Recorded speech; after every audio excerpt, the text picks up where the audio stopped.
Bonjour à vous et bienvenue dans cette vidéo couture colo.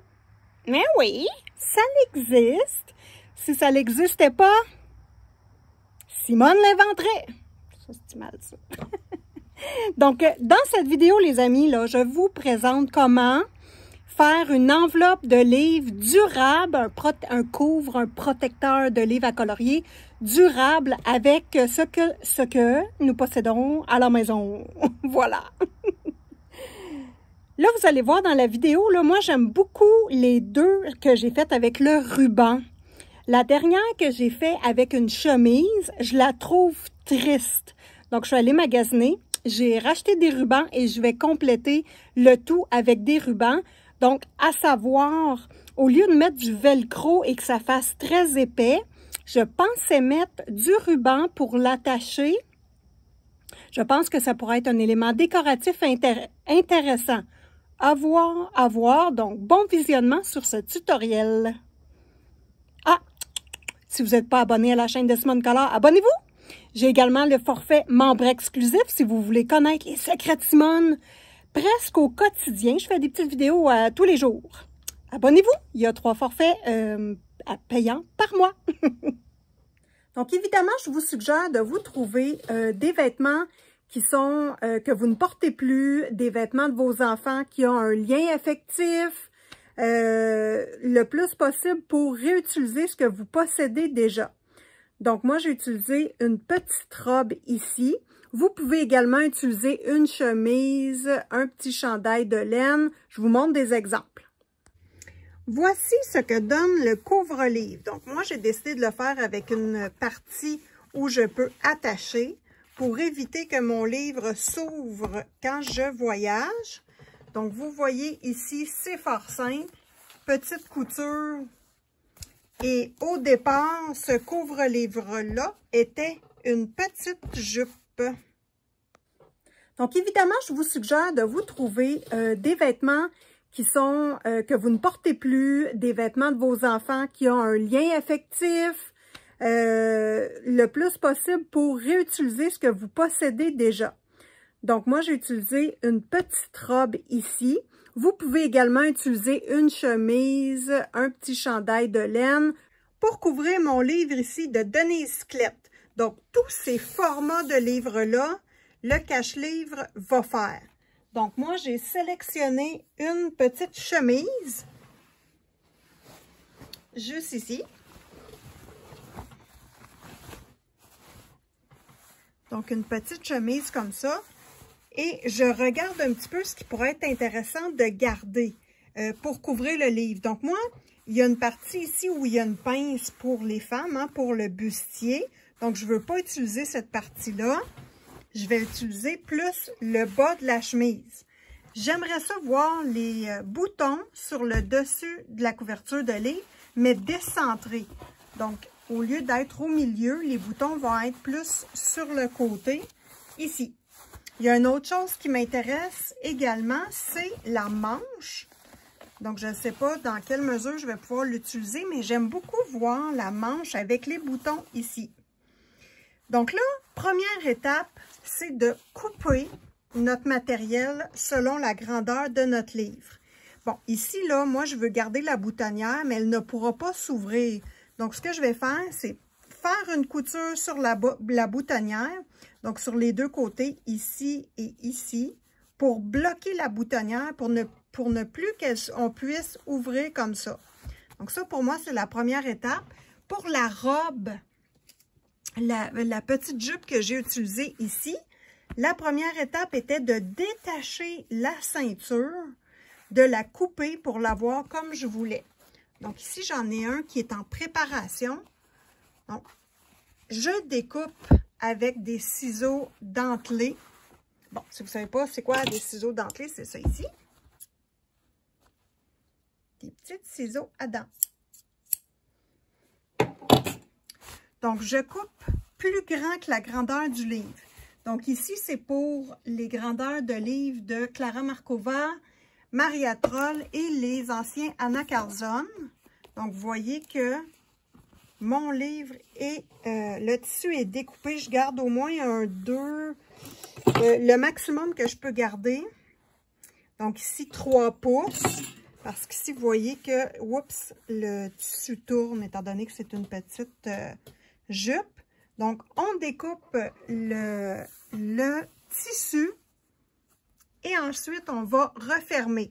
Donc là, je vais me préparer avec vous pour ce tutoriel en faisant ça avec la chemise. Donc là, je fais mes coutures ici.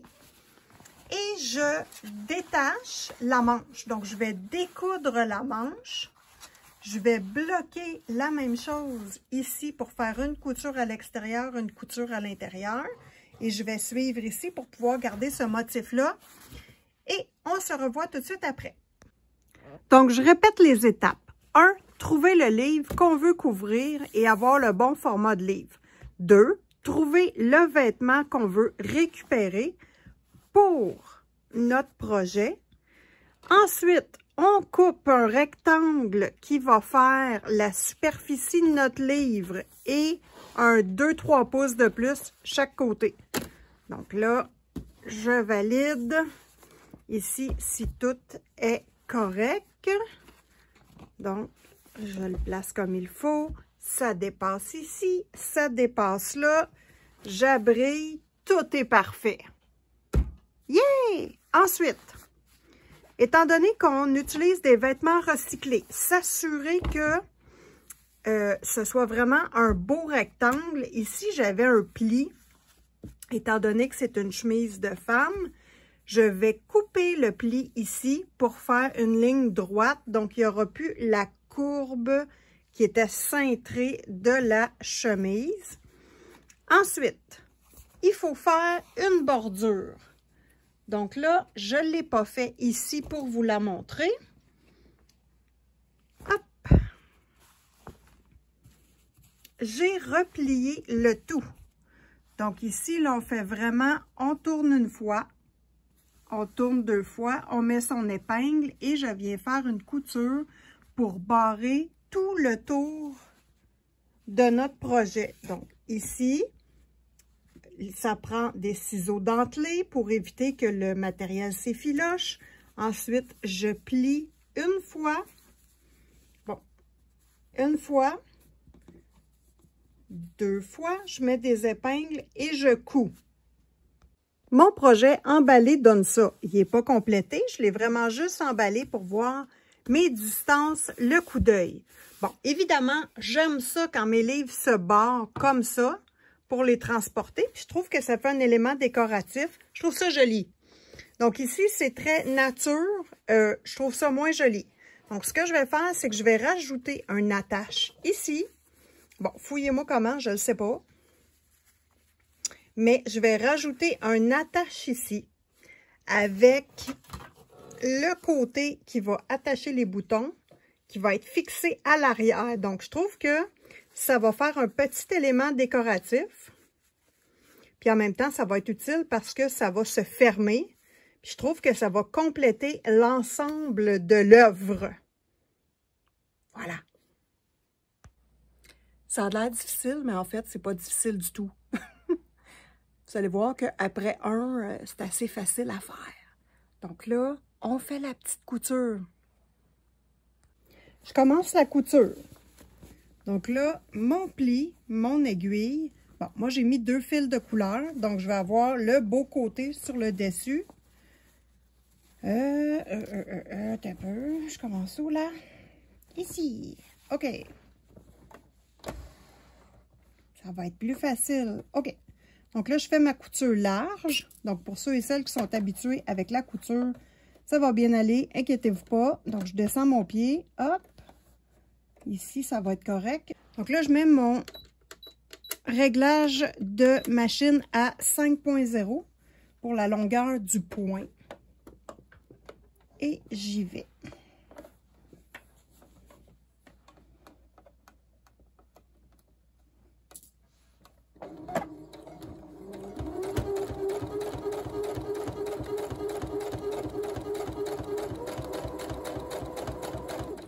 Je fais complètement le tour de mon rectangle de cette façon-là.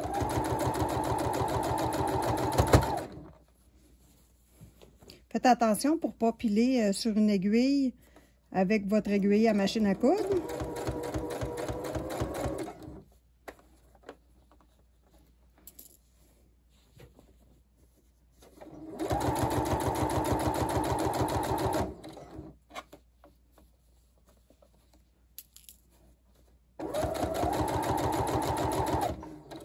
Là, je suis rendue à faire mon petit coin. Pour tourner un coin, c'est fort simple. On laisse l'aiguille de rentrer dans le tissu.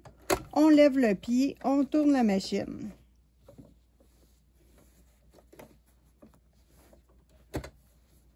Bon. Il me manque un point pour l'avancer à la bonne place. Je lève mon pied, je tourne le tissu, je rabaisse mon pied et on continue.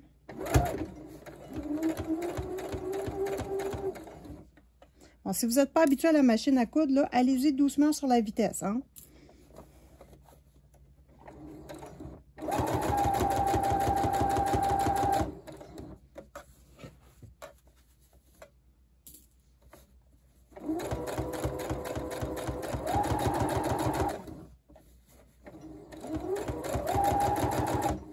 On tient son tissu à l'avant pour garder notre enlignement sur l'endroit qu'on a choisi sur le petit cadran ici. Puis on tient aussi en arrière pour qu'on puisse faire des coutures le plus droites possible.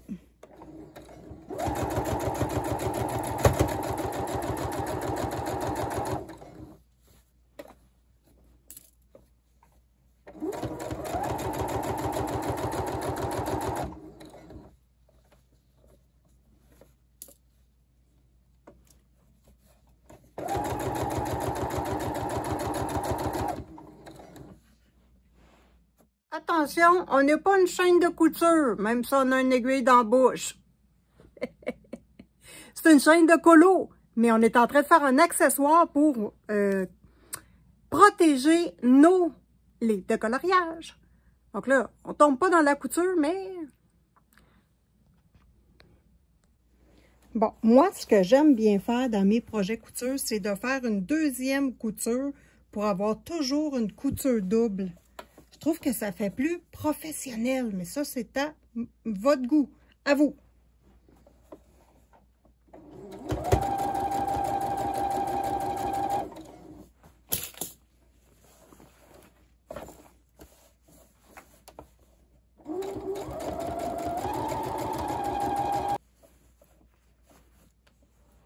Je sais pas si on le voit. 2 coutures, une à côté de l'autre. Le tour est complété. Tout ce qui reste à faire, c'est faire le petit joint ici pour la reliure du livre et les flips. Tout simplement les rabats. Donc, on regarde ça tout de suite.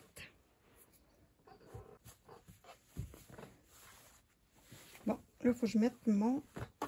Hop, sur le bon bord. Je prends mon livre. Je place mon livre à l'intérieur, c'est bien important pour être certain d'avoir les bonnes mesures. Hop.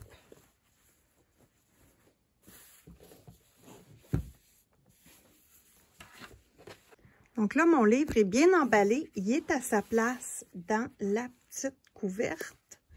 Donc, ce qui me reste à déterminer, c'est la longueur, la longueur de la reliure. Donc là, je vais faire 2 plis, vous allez voir. Là, je vais mettre une épingle pour m'assurer que c'est la bonne longueur. Et ensuite, on coupe le rabat pour venir le rentrer à l'intérieur. Donc là, on voit que mon livre doit avoir cette distance-là ici. Donc là, je vais venir faire juste une petite marque. Et je dois laisser dépasser un peu. Parce que je veux que le rabat, comme celui-ci, soit un peu plus large que le livre pour pouvoir bien le protéger dans les transports. Donc là, je vais faire ma petite ligne ici. Bon, je prends un équerre là, pour que ce soit bien droit, un équerre comme ça. Je fais les 2 côtés et je vais venir faire une incision chaque côté ici. J'ai mis ma petite aiguille ici. Donc là, je vais venir couper tout simplement avec mes ciseaux dentelés, droit. Puis je calcule à peu près l'épaisseur du livre. À partir de ma couture, ça me prend l'épaisseur du livre ici de couper. Donc ça, c'est l'épaisseur de mon livre, le crayon. Donc là, c'est le crayon à peu près et je fais ma coupe. Un petit peu plus large pour me garder une valeur de couture. Et voilà ce qui doit être fait. Je coupe la partie ici, j'enlève un petit triangle de chaque côté. Hop! Pour pouvoir replier le tout. Donc là, on va voir de quelle façon on traite. Et là, n'oubliez pas là, que je n'ai pas découpé plus loin que mon aiguille, c'est important. Parce que rendu là, j'enlève mon livre, je replie la partie ici et je vais venir faire une couture par-dessus la lèvre ici et je vais replier ici et je vais vraiment faire une couture en rond sur les 3 côtés. Avant la couture avec les épingles, et là je viens me placer ici et j'y vais avec ma couture. Bon, pour ceux qui ne sont pas habitués, on n'oublie pas la base en couture. Je rentre mon aiguille et je vais avancer 3 points, reculer 3 points et je démarre ma couture. Donc, c'est ce qu'on appelle bloquer notre couture. On regarde ça. 1, 2, 3, 4. Si on dépasse, c'est pas grave. Je reviens. Bon, moi, j'ai un qu'à peser sur un piton, là, mais bon. 1, 2, 3, 4. Ma couture est bloquée. Je repars. Et voilà. Elle ne se défera jamais. Bon, moi, évidemment, je vais essayer de faire 2 petites coutures collées juste parce que j'aime ça. Résultat final avec la couture. Bon, si je retourne ici, on voit un petit triangle. Je vais couper ça plus proche un peu avec mes ciseaux dentelés parce que je trouve pas ça très élégant. La petite bordure ici qui ressort. Donc là, je remets mon livre, je prends mes mesures pour être certaine que tout va bien. Et je m'ajuste sur l'autre côté si j'ai mal pris ma mesure un petit peu. Et on complète. Quand les 2 côtés sont faits, je viens simplement refaire une couture tout le long des 2 côtés ici pour venir taquer mes 2 petits côtés ici. Je ne suis pas sûre si j'ai bien filmé, là. Je recommence. Quand on a terminé les 2 côtés ici, donc là, il faut taquer cette petite lèvre-là qui n'est pas attachée. Donc, moi, je fais une couture qui part d'ici et qui va complètement de l'autre côté. Je m'en vais l'autre bord et je reviens pour taquer mes 2 morceaux ici, comme il faut. Je vérifie si mes coutures sont correctes. Avec mon livre toujours. Ici, ça arrive là. L'autre côté, ça arrive ici. C'est parfait. Tout ce qui me reste à faire, c'est les 2, de venir vraiment prendre le matériel comme ça et comme ça. Là, cette fois-ci, là, j'ai le goût de, au lieu de faire juste une couture, de mettre un velcro. On va le tester ensemble. Donc, voici les 2 velcro de chaque côté. Donc, c'est fort simple. On insère le livre à l'intérieur de la pochette. Juste ici. C'est difficile avec une caméra dans les mains. C'est difficile. Bon. Et voilà, le livre est... Là, je me questionne juste, est-ce que je fais une couture ici ou je la fais pas? Donc ça, il reste juste ça à déterminer. Je plie le coin. Hop. Là, à une main, c'est vraiment difficile. Là, je vous le dis tout de suite. Je colle l'autre velcro. Alors, je l'ai. 2 velcro. On place ici, hop, le petit côté, l'autre petit côté, et on referme le livre. Bon, ça fait un peu plus épais que la première version.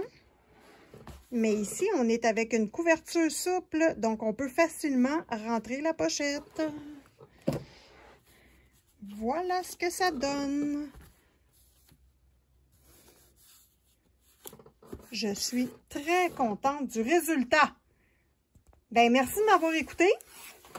Donc, amusez-vous, recyclez et faites des éléments durables. Bon colo à tous et à toutes!